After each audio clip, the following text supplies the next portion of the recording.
Maayong hapon, mga igsoon, palihog ko pagbasa.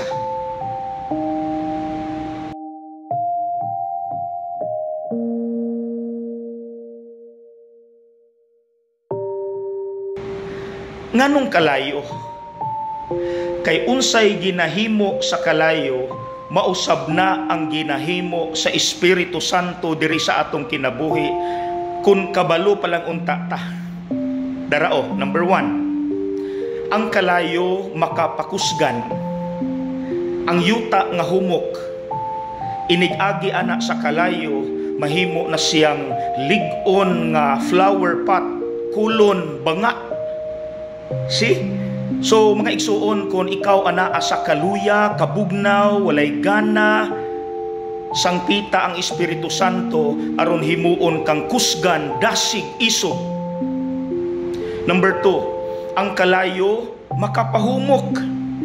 Ang puthaw gahi man gyud na, pero ipaagi nagkalayo mahumok na. So mga igsuon, naaba mo'y kaila diha nga tig-akay kasing-kasing gahi kaayo bag-ohon, sangpita ang Espiritu Santo aron mahumok ang kinabuhi, ang kasing-kasing huna-huna anang tawhana. Number 3, ang kalayo makapaso. Because the Holy Spirit also is the truth.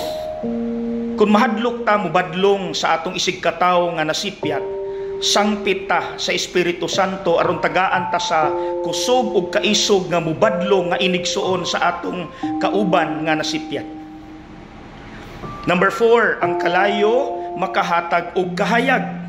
Kung naa ta sa ngit-ngit, magdagko tag kandila, muhayag ang lugar. So kung naa ka sa kalibog, pagduha-duha, maglibog ka sa imong decision making, sangpit sa Holy Spirit aron lamdagan ang imong hunahuna, mawala imong mga kabalaka ug pagduha-duha. Ug number 5, ang kalayo makatambal. Ang lampara diin gigamita na og kalayo, kanang iyang gaas sumala pas mga tigulang ug ako mismo nakasinati sa akong lola sa una, gihaplasan ko ni anak, wala akong mapaso, nawala akong mga panuhot. Ipatungod lang nimo imong kamot o lawas sa kainit sa kalayo, mawala na ang imong mga sakit-sakit sa lawas, sama sa tuob, and many more. See? So mga igsuon, kabalo na ta kinsay sang piton, ha? Holy Spirit. God bless.